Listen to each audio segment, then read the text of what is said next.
Buenas noches, bienvenidos señoras y señores. Una semana más con ustedes en este En Detalle. Un En Detalle que hoy va a tratar sobre la burbuja inmobiliaria. Una burbuja que ha explotado, como todo el mundo sabe, y que ha ocasionado una onda expansiva que está perjudicando a muchas familias que se ven sin hogar, en la ruina en muchos casos. Vamos a hablar de este asunto y de cómo se ha pasado en apenas 5 años de vender hasta 5 pisos al día, como algunas inmobiliarias en Asturias presumían de lograr, a llegar a 5 desalojos en Asturias en ese mismo periodo de tiempo, en tan solo un día. Tendremos además con nosotros a uno de los miembros de la plataforma de las hipotecas, una de esas plataformas que defienden a aquellos que se ven desalojados de sus viviendas. Hablamos de todo ello en nuestro En Detalle de hoy y, como saben, para finalizar, como siempre, además tendremos una nueva edición de las clases de asturiano.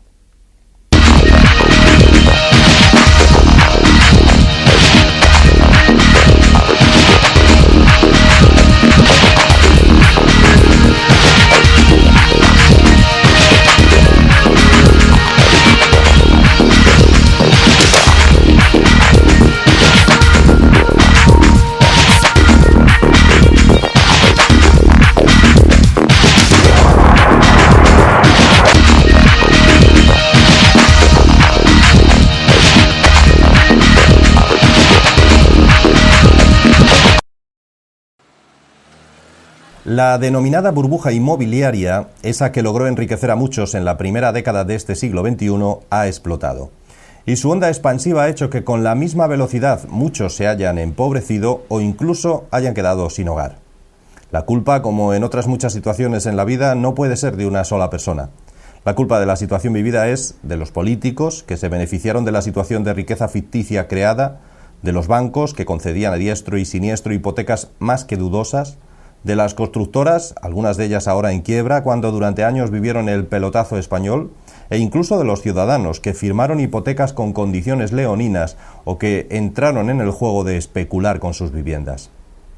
Aun siendo complicado acceder a una vivienda, en Asturias es más fácil que en otras regiones.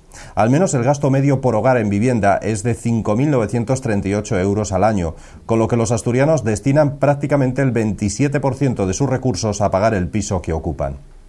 En ambos casos, varios puntos por debajo de la media nacional. La expresión burbuja inmobiliaria hace referencia a la existencia de una burbuja especulativa en el mercado inmobiliario en España hasta finales del 2007 y principios del 2008 aproximadamente.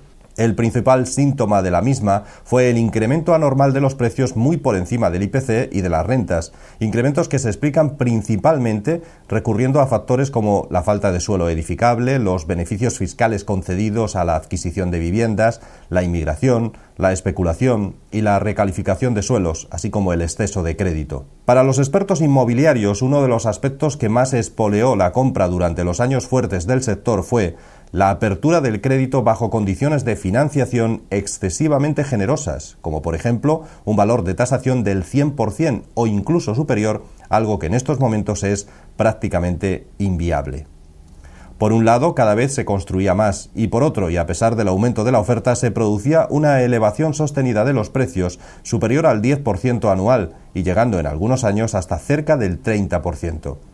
El resultado de la explosión de la burbuja ha sido una brusca caída de la demanda y de los precios, superior al 40%, provocada por la incapacidad del mercado para absorber la enorme oferta de vivienda construida y vacía disponible. Diversos políticos, entre ellos varios miembros del gobierno, han identificado la burbuja inmobiliaria como el elemento diferencial de la crisis en España y la principal causa de las elevadas cifras de paro, especialmente juvenil, y de fracaso y abandono escolar. Sin embargo, ¿combatieron los políticos esta burbuja inmobiliaria? Más bien parece que al contrario. Ayuntamientos y comunidad autónoma, indistintamente de su signo político, no solo no pararon su avance, sino que incluso se apuntaron al carro. Empresas mixtas con capital público y participación de promotoras privadas como Sogepsa se metieron en actuaciones no exentas de polémica. Vecinos de Prados de la Vega, en Oviedo, Roces, en Gijón u otras en Mieres, así lo aseguran. Los antiguos propietarios de los terrenos expropiados dudan del interés social de esta y otras empresas públicas similares. Curiosamente, Sogepsa, en cuyo consejo de administración había representados políticos y sindicalistas, además de constructores privados, y que ahora atraviesa una difícil situación económica, pagó en el 2005 a una inmobiliaria un total de 9 millones de euros por un terreno cuyo precio no pasaba de 3,8, según las tasaciones oficiales realizadas al año siguiente. En Roces, Sogepsa pagó por 3 parcelas entre 1,5 y 2,3 millones de euros por encima de la valoración de los terrenos. Lo paradójico es que además ahora no hay forma de vender los 3.700 pisos que están construyendo en la zona. Lo más grave es que en muchas de esas obras que promovía la administración pública, divulgadas a bombo y platillo con abundantes inauguraciones, no servían para permitir el acceso a la vivienda a los más desfavorecidos. Según datos de Comisiones Obreras, la vivienda social en la década de los 90 en Asturias significaba el 30% del total construido. Solo un poco después, en los primeros años del siglo XXI, pasó al 5%, situándose además por debajo de la media nacional. Uno de los principales efectos de esta situación es el crecimiento de la deuda de los hogares. Dado que de ordinario la compra de vivienda se realiza a partir de préstamos hipotecarios, el aumento del precio implica un aumento de deuda. El endeudamiento de los españoles se triplicó en menos de 10 años. En el año 1986 suponía un 34% de la renta disponible, en el 97 un 52% y en el 2005 llegó incluso al 105%. En estos momentos el Principado tiene más de 70.000 viviendas sin vender. Según los expertos, el problema para adquirir una vivienda sigue siendo la falta de crédito. Esa falta de crédito bloquea la construcción de edificios en Asturias, posicionándose en niveles históricamente bajos para nuestra comunidad. En cuanto al precio, la vivienda de segunda mano en Asturias en mayo del 2012 costaba unos 2.081 euros por metro cuadrado. El descenso ha sido evidente, a pesar de lo cual Asturias es la séptima autonomía más cara del país, por detrás del País Vasco y Madrid, entre otras. Gijón sigue siendo la ciudad con los precios de vivienda más altos.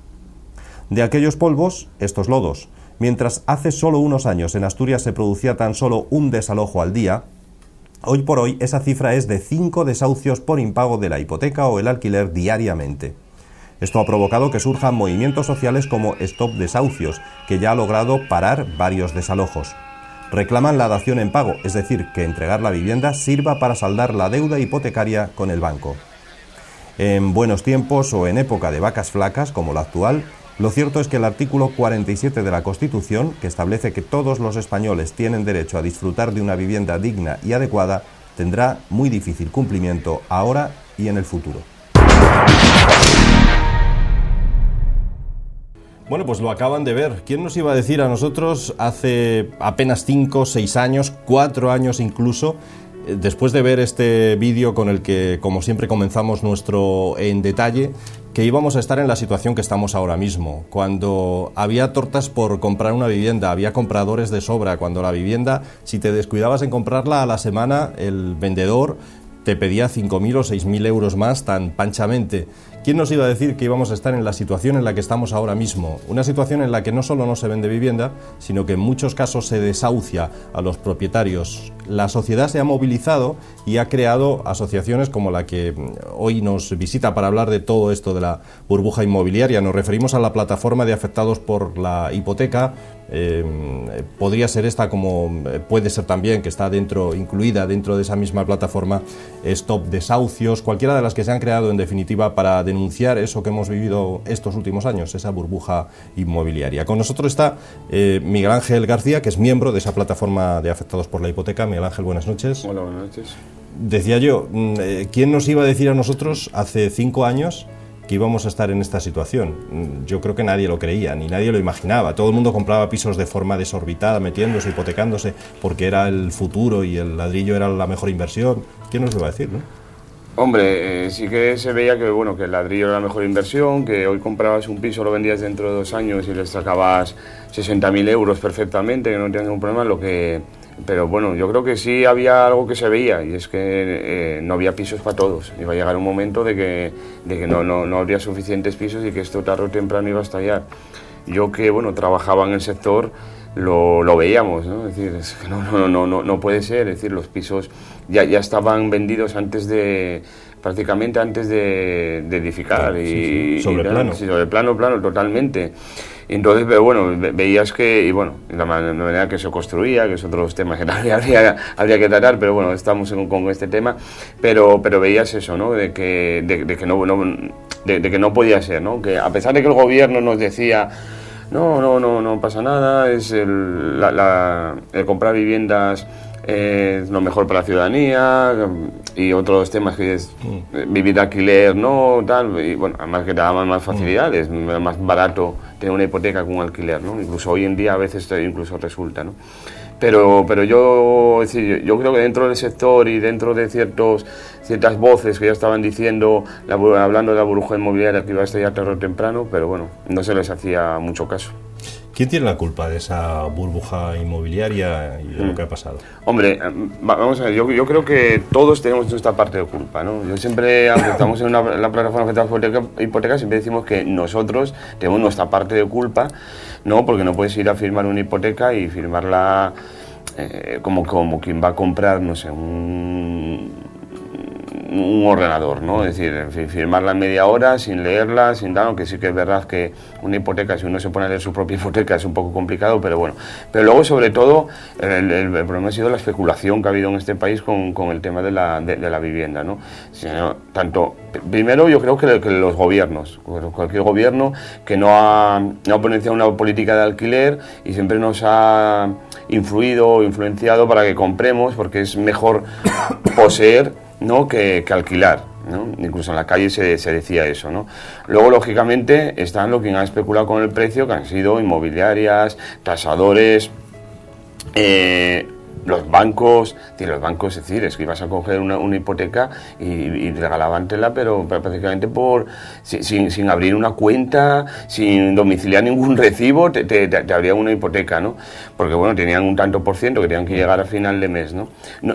Las notarías son el notario es una persona que tiene que autentificar que ese documento es legal y que esa persona puede pagar la hipoteca. Nos hemos encontrado con casos de que no eran así, las personas tienen que vivir en algún sitio, si no tienes para alquilar y de algún sitio tienes que vivir, que compraban su hipoteca pensando que la situación iba a mantenerse, y al final, claro, se han visto con esta crisis que no pueden pagar la hipoteca, ¿no? Entonces, un poco culpa de todos, pero claro, mayor parte para nosotros es tanto los gobiernos como las entidades bancarias, que son los mayores culpables de esta situación. ¿Los ciudadanos no creéis que también tendrían parte de culpa? En muchos casos, como tú decías, se metían más allá de lo que debían, o incluso pedían hipoteca para el piso y aparte para el coche o para un viaje. Bueno, vamos a ver.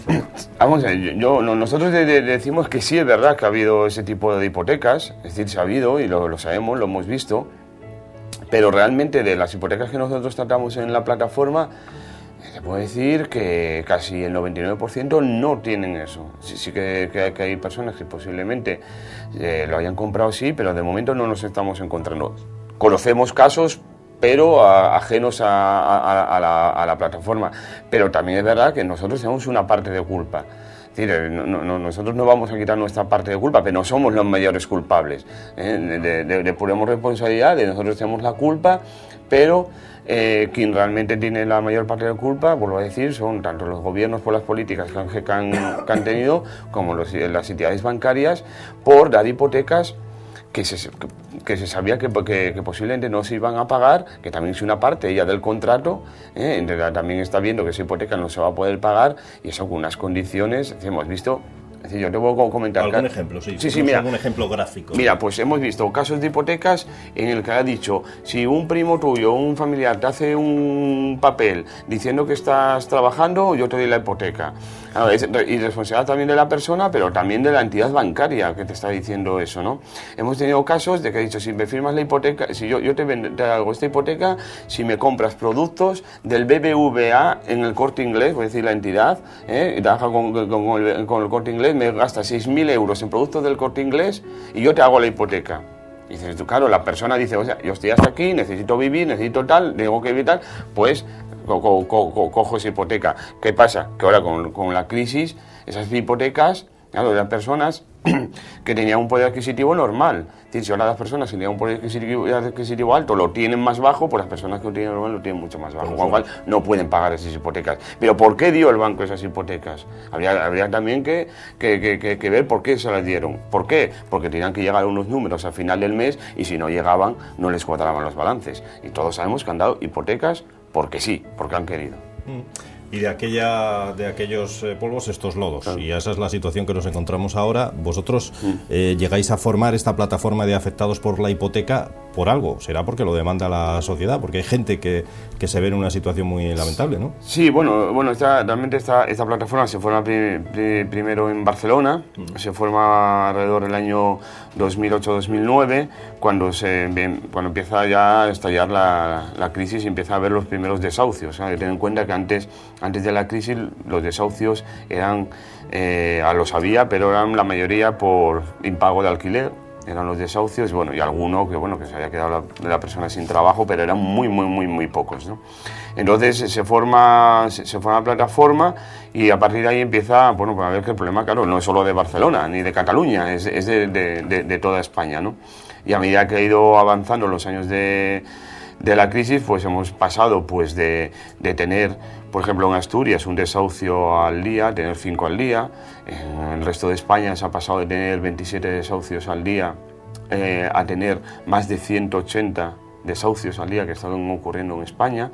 Entonces a partir de ahí es cuando se empieza a formar, porque hay que dar una denuncia a esto que está pasando y luego una solución a estas personas que se van a ver en la calle, ¿no? Y ya no es que solo se vean en la calle, sino que encima se ven de una deuda de por vida que les queda con el banco, lo cual queda una exclusión social que, si no nos damos cuenta, la pagamos nosotros, porque esas personas tienen que vivir de ayudas sociales, la cual pagamos todos los ciudadanos, tienen que vivir en viviendas sociales, la cual pagamos todos los ciudadanos, y mientras tanto los bancos vuelven a ser otra vez los beneficiados porque se quedan con una vivienda la cual ahora sabemos que no las pueden vender, pero la venderán más adelante, y encima te mantienen una deuda de por vida a esa persona que cuando empiece a trabajar le van a empezar a descontarle su sueldo, ¿no?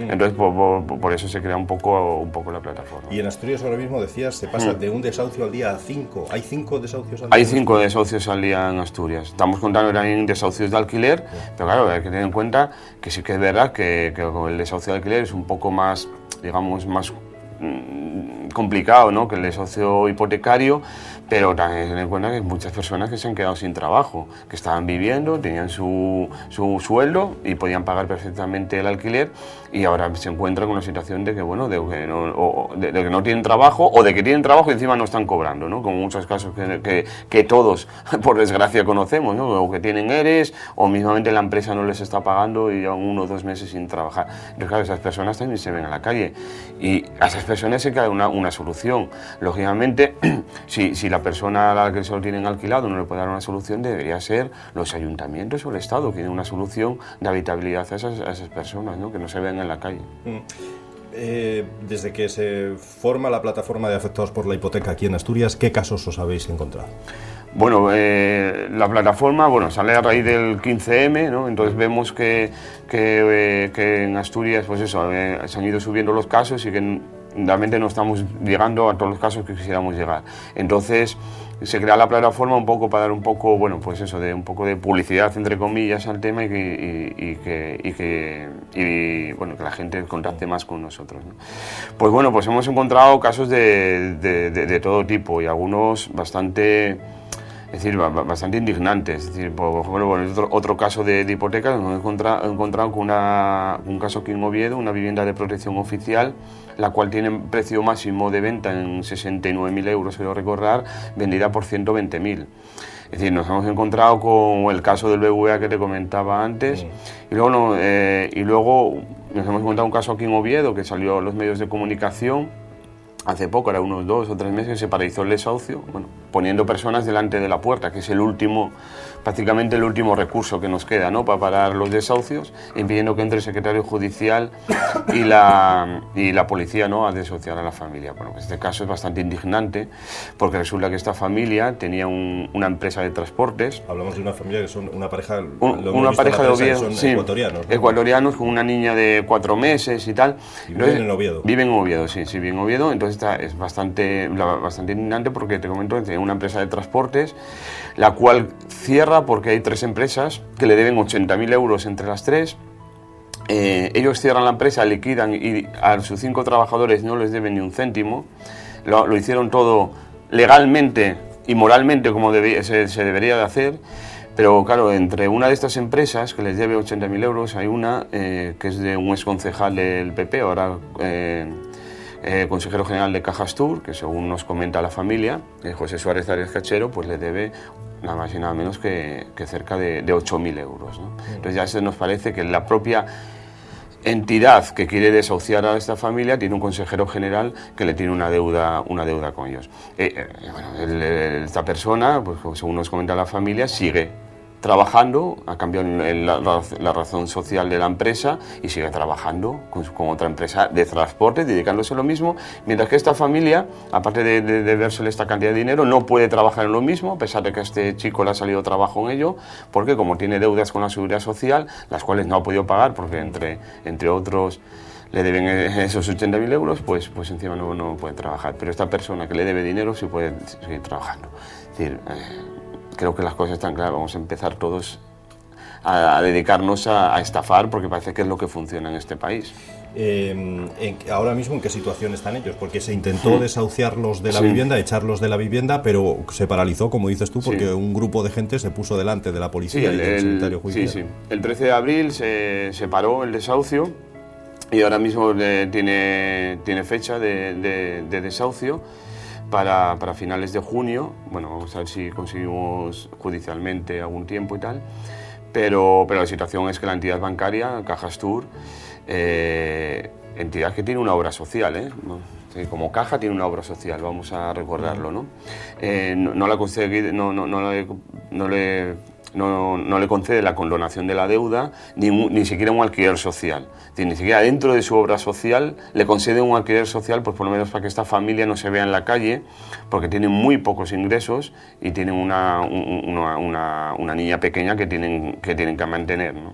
Entonces, es denunciar que esta entidad bancaria con su obra social echa una familia que nosotros no queremos que las personas vivan gratis en los pisos, como luego puede pasar en una vivienda social, que la vamos a pagar entre todos los españoles, no va a pagar una entidad bancaria, pero por lo menos queremos que se le conceda un alquiler social para que puedan seguir viviendo. Pero la entidad bancaria no accede a que quede en esa vivienda pagando un alquiler. No accede ni de ninguna manera. Pero peor será tener el piso vacío, me imagino, que es como va a quedar, o intentar venderlo, que no es quizá el mejor momento, ¿no? Sí, no.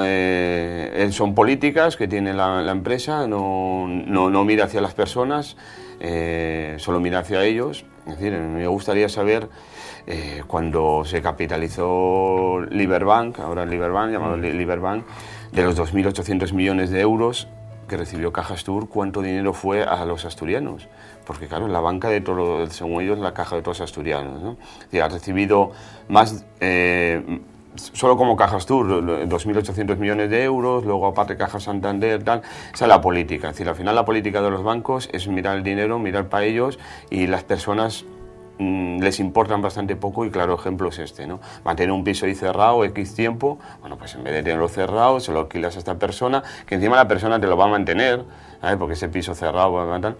Y luego denunciar una cosa, que encima van a cerrar esa vivienda y encima no van a pagar la comunidad. Cosa que habría que denunciar, tenían que empezar a denunciar todas las comunidades de vecinos que las entidades bancarias no pagan la comunidad para que empiecen a pagar la comunidad, que es mucho dinero lo que se ahorran en comunidad y lo que repercute a los vecinos que quedan viviendo en el inmueble. No es el único. ¿Cuántos casos ha habido últimamente de desahucio en Asturias en los que vosotros hayáis tenido que Nosotros estamos ahora mismo trabajando en unos 16, 17 casos.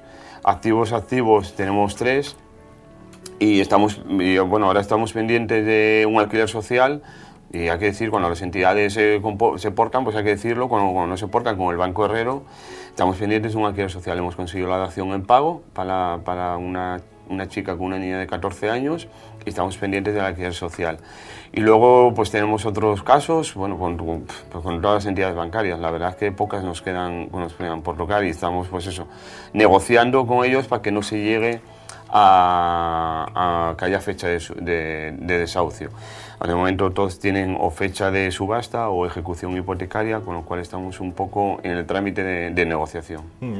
Si te parece, podemos recordar una de las cosas de las que se ha hablado mucho últimamente y que se solicita por parte de algunas plataformas como la vuestra, la dación en pago. Sí. ¿Qué es la dación en pago? La dación en pago es la entrega de la vivienda y el saldar la deuda con el banco. Y a cambio la deuda que saldada. Nosotros entendemos y tal que no es una solución total, pero porque, claro, no sé, si tú llevas 15 años pagando una hipoteca y encima el banco se queda luego con la vivienda y te ves en la calle y has perdido 15 años de lo que hayas pagado, bueno, habría que ver un poco. Lo que pasa es que sí que ahora nosotros estamos promoviendo una ILP, una iniciativa legislativa popular, tenemos que recoger 500.000 firmas, en lo cual pedimos 3 puntos, ¿no? La dación en pago con carácter retroactivo, porque entendemos que sí que ahora hay más de 300.000 familias en España que están sin vivienda y encima tienen una deuda de por vida y hay que ayudarles de alguna manera. No puede ser que haya personas.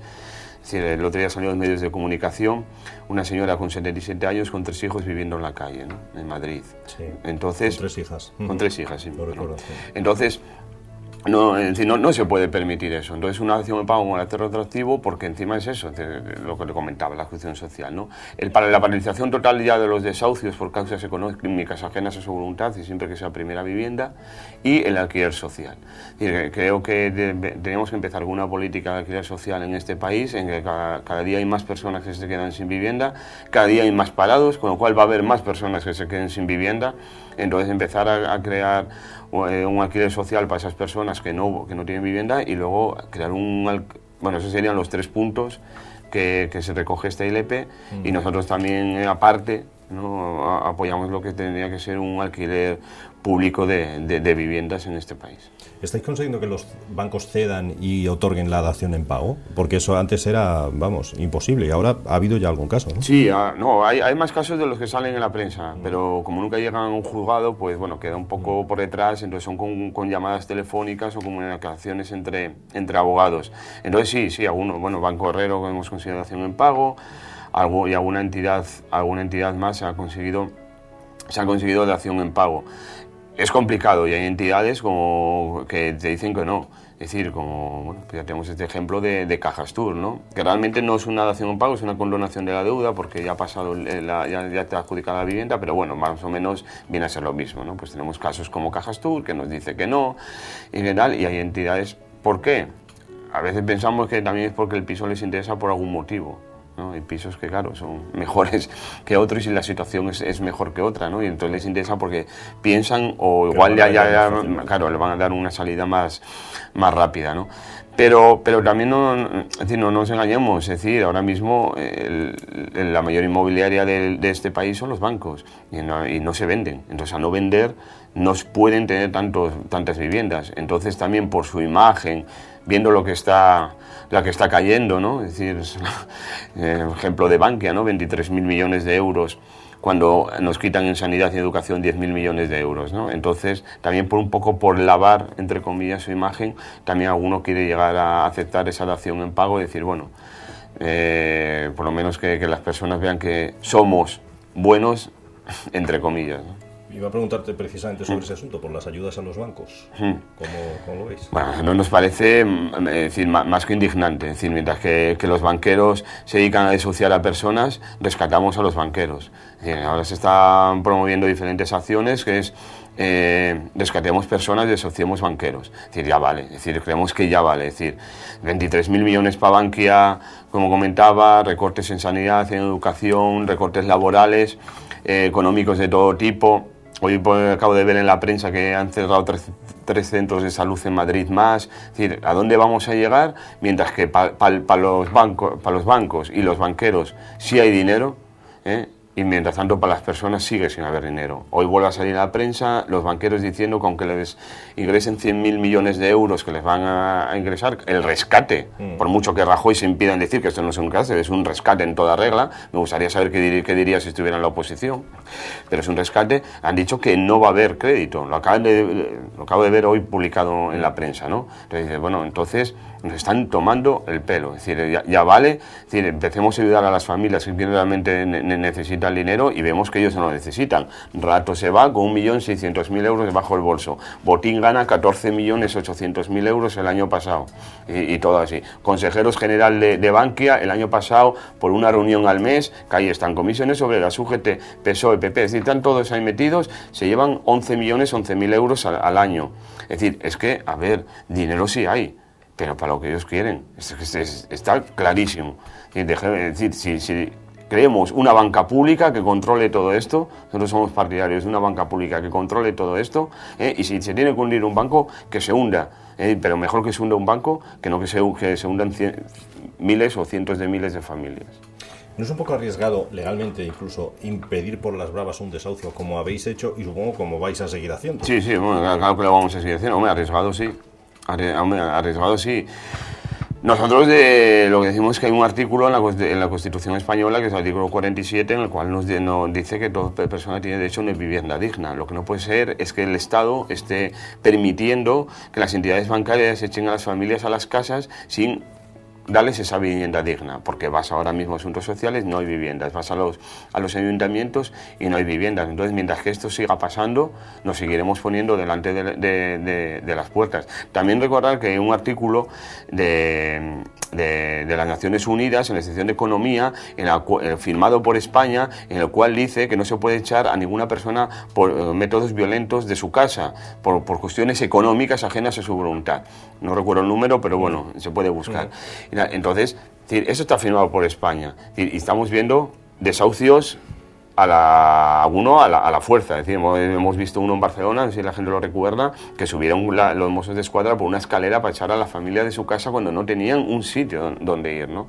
Entonces, ¿dónde está tanto estas personas que dicen que cumplimos una ilegalidad? ¿Dónde está para luego esas legalidades que hay defenderlas? Es decir, yo creo que la Constitución española lo dice claro y tiene que ser el Estado, cuando una entidad bancaria te desahucia, el que te tenga que dar una vivienda o que el propio banco, como venimos a decir, le deje un alquiler social.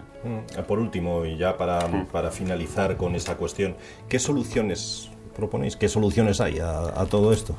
Hombre, la primera solución sería la paralización ya total de los desahucios. Es decir, vemos que nosotros siempre decimos que sea por causas ajenas económicas a su voluntad, ¿eh? Entonces, sería la paralización de los desahucios ya. Luego sería la dación en pago dentro de la ley de enjuiciamiento civil, es decir, pero obligatoria. Es decir, si un banco ahora mismo lo tiene voluntaria, pues que sea obligatoria. Te dicen que bueno, que es que entonces las hipotecas subirían. Bueno, pues que suban. Es decir, empecemos a cambiar nuestra mentalidad y empezamos a pensar que vivir de alquiler no es tan malo. Que aunque la vivienda no sea nuestra, realmente estamos viviendo ahí y es nuestra. Aunque, es decir, potenciar la bajada de precios del alquiler, empezar a dar ayudas a las personas que quieren vivir de alquiler y las personas que tienen viviendas que quieren sacarlas al alquiler, ¿no? Y empezar a potenciar más el alquiler en este país. No puede ser que miremos para Europa para lo que nos interesa, sobre todo para hacer recortes, pero no miremos para otras políticas como son las de vivienda, que hay países como Finlandia, como Francia, que funcionan perfectamente bien y que el 60% o incluso en Finlandia más tanto por ciento de las personas viven de alquiler y no tienen ningún problema y no nos pasa nada y no somos más pobres por vivir de alquiler y quizás seamos más libres viviendo de alquiler que no con el yugo de una hipoteca en las espaldas, ¿no?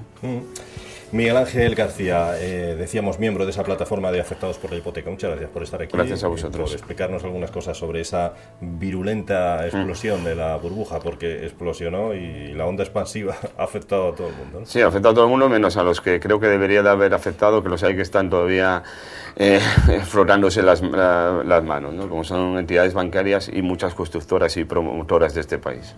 Muchas gracias, Miguel Ángel. Bueno, y como siempre en esta despedida, señoras y señores, lo que hacemos es quedarnos en detalle de hoy, una vez más, con las clases de asturiano que nos ofrece Chema Vega. Nosotros, utilizando esa palabra tan de moda, ese verbo tan de moda, rescatamos esta sección de las clases de asturiano del programa La Gran Manzana, que se emitió hace, en algunos casos, 10 años aquí en Teleasturias, y se las ofrecemos de nuevo por su interés. Con esas clases de asturiano despedimos nuestro En Detalle de hoy y de esta semana. Gracias y hasta la semana que viene.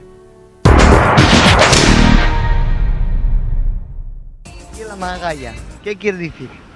Ni idea. ¿No sabes lo que es la magalla? No, nunca Eso, lo oí. ¿Nunca lo oíste? No. ¿Usted sabría explicarme la frase sencilla y neta que dice eso y la magalla? Eso y la magalla puede ser magalla, malo, cosa mala. O sea, que eso y malo, eso y... ¿Alguna Magalla. otra aceptación? Magalla, sí, magalla. Magalla puede ser también magalla de mezclar algo. ¿Usted oyó decir eso y magalla, eso y la magalla? No. ¿Nunca oyó decir esto y la magalla de esto, la magalla del otro, no? No entiende, no sabe. Ah, mire, venga para acá, venga, mira, espera, que tiene que dar los clases. Oiga, vamos a ver, esta sabe, vamos a ver, eso y la magalla, ¿qué quiere decir? Que la magalla es el desperdicio de la uva cuando se saca, ¿no? ¿Solo de la uva? De la uva y de todo lo que se exprime. Bien, ¿y aquí en Asturias qué es lo que más se exprime? La manzana. Ah, también hay magalla de manzana. Esa también es la magalla. Ah, un examen sencillín. La frase y eso y la magalla. ¿Quieres explícamelo? Supongo que quiere decir que lle la leche, ¿no? Que lle de algo increíble. La leche, de algo increíble. Bueno, yo pregunto siempre Que para se sale saber. de lo O sea, normal. Que la magalla y lo que se sale de lo normal. Pues bueno. A no ser que sea una cosa del campo, que yo no entiendo de esas cosas. Vale, pues muchas gracias y hasta la próxima, ¿eh? De nada. ¿Qué y la magalla? O sea, cuando eso y la magalla, ¿qué aceptación o acepción tiene esa frase? Pues es esa gente que va por la vida de cualquier manera, que no piensa nada más que ir ellos de cualquier manera y como les apetece y otra cosa no es la magalla. Y yo todo magalla, ¿no? Magalla, sí. Magalla, Que, bueno, magalla, a ver si me entiende, cada uno puede ir como le dé la gana, claro. Sí. ¿Eh? Siempre y cuando no se meta con nadie. Cada uno va como le dé la gana, pero que no se meta con nadie. Y si se mete con alguien Pues ya es magalla. es una persona que ya no sabe estar en la vida, o sea, que no sabe comportarse. Eso es un magalla, eso es magalla pura. Eso ni sabe ir, ni sabe venir, ni sabe estar. ¿Magalla o gandalla? Bueno, tiene también que la misma expresión de las dos cosas. ¿Oíste alguna vez eso y magalla, eso y la magalla? Pues no. No lo oíste nunca y no sabrías explicarme qué quiere decir. Pues no. ¿Y sabes que es lo que hay que hacer cuando uno no sabe una cosa?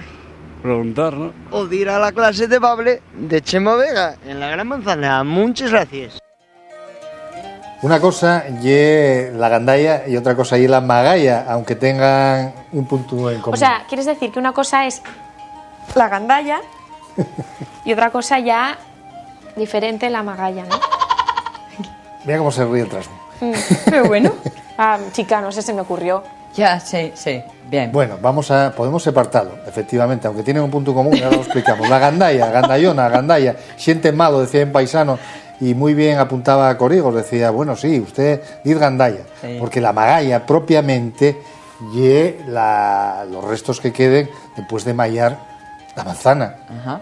Ahora en otoño, estábamos comentando aquí que va un coche detrás de un camión que lleva magalla, y a mí presta muchísimo ese olor, porque huele a esencia de manzana. A manzanina. Claro. Manzanina.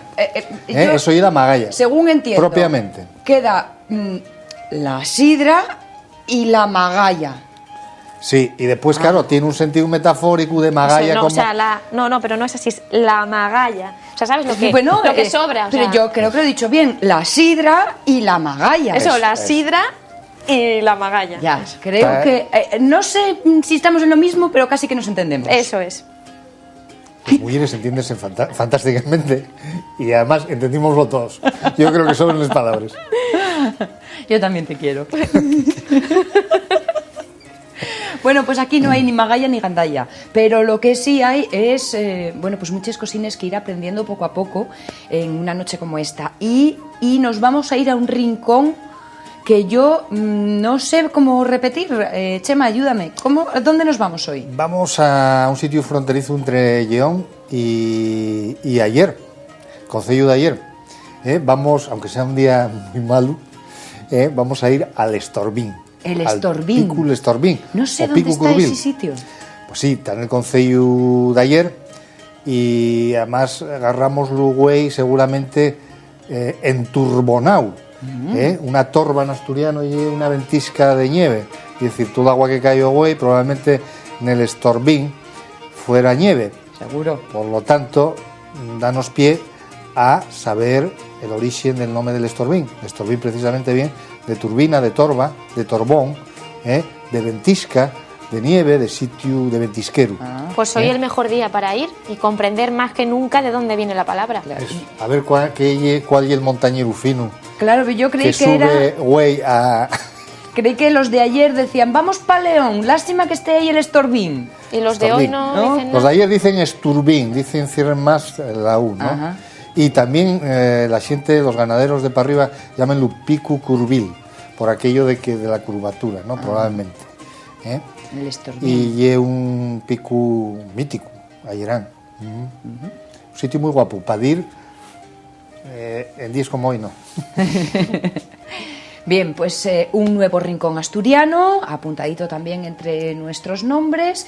Y ahora, atención, porque con frase nueva sale a las calles James Corigos y les pregunta a ustedes por algo de la Boroña. Explíqueme, a mí dieronnos Boroña para xintar, ¿qué quieren decir? ¿Boroña para qué? Para xintar. Para xintar. Bueno, Boroña sé lo que lle, pero... ¿Qué lle Boroña? ¿El pan cocido con escanda? No. Bueno... No, llevo como faricos tampoco. Bueno, vas... ¿Harina de maíz o de trigo? Uno de esos. Pues eso, vale. O de trigo, sí. No, de trigo no. De maíz y amarillo. Vamos a ver, ¿me puede explicar usted qué significa eso de diéronme Boroña para xintar? Me dieron Boroña para comer. Bueno, pues muchas gracias. Pues de nada, Lucero. Dieronnos Boroña para xintar. Explícamelo. Boroña para xintar. Sí. Para comer. Bien, ¿el qué nos dieron? Boroña. Como pan preñado. Como una especie de bollo preñado. No, vamos a ver. Farina uno lleva Boroña y otro lleva Boroña preñada. Boroña preñada lleva chorizo y lleva con pango. Pero la Boroña normal y corriente no lleva preño, no está... No, y sin chorizo y sin con pango. ¿Qué lleva la Boroña? Lleva, no sé si es farina de maíz, ¿sí? ¿Farina de maíz? Será. Diéronme Boroña para xintar, ¿qué es eso? Y es cosa de maíz. ¿Qué? Boroña. ¿Boroña? Sí. ¿Y de maíz? Sí, pan de maíz. Pan de maíz, Sí. Vale, pues muchas gracias. Pan de maíz. Dime. ¿A ti alguna vez dieron té Boroña para xintar? Claro, donde yo vivo comías. ¿Comías? Yo vivo, bueno, y sigue comiendo. Sí. ¿Sigues comiéndolo? ¿Y dónde vivís tú? Yo vivo en Blimea. Mira, esta es de la cuenca minera al Nalón, ¿Pero estás nuevo estudiando? Sí, del curso especialista de asturiano. Sí, hombre, pues oye, da un saludo a los gran manzaneros que estudiamos Pable en la Gran Manzana. Bueno, ahora mismo no puedo porque tengo clase, así que muchas gracias y te lluevo. Hasta luego. Vosotros veis por ahí, por la calle, y veis a unos amigos y preguntéis, ¿dónde estuvisteis? En tal sitio y tal. ¿Y qué vos dieron? Dieronnos Boroña para xintar. ¿Qué vos acaban de decir? Ni puta idea, Cuca. Coño, NPI, ¿y tú? ¿Me lo podrías repetir? Dieronnos Boroña para xintar. ¿Qué significa? ¿Qué Boroña es pan, ¿no? Pan. Pero ¿Pan de qué? Pan de maíz, algo así. Bien, sí. bien. ¿Y para xintar? Para comer, me imagino. Vale, pues muchas gracias, hasta la próxima. Pero no obstante, rapacín, tú, que no tienes más que NPI, pues mira, a la clase de Bable de Chema Vega. Bueno, tan difícil yo. Dieronnos Boroña para xintar. Yo creo que todo el mundo lo sabe. ¿Qué nos dieron para xintar? Bueno, únicamente que puede haber variantes. Ahí había una mocina, había unas cuantas enteradas. Como siempre, las mujeres saben mucho más que los paisanos. porque los paisanos que salieron ahí, algunos NPI. En cambio, Eso no lo entendimos mucho, lo de NPI, ¿no? Ya, en cambio los moces sí sabían. Había una que decía que echaban con pango, efectivamente, a la boroña, al pan de maíz, que y la empanada asturiana por excelencia, pues métese y de todo. Como dice un amigo mío, que es muy exagerado para estas cosas, lo mismo que para la fabada, dice, tú preguntas si por la receta de la fabada, él dice, faves y un gochunteru. De la boroña y pan de maíz y un gochunteru o una vaca entera. Bueno, huevos cocidos también se meten a la boroña. Y con las hojas es verdad, que la recubren cuando se cuecen. Cuando se meten en forno. Eso Es muy importante también.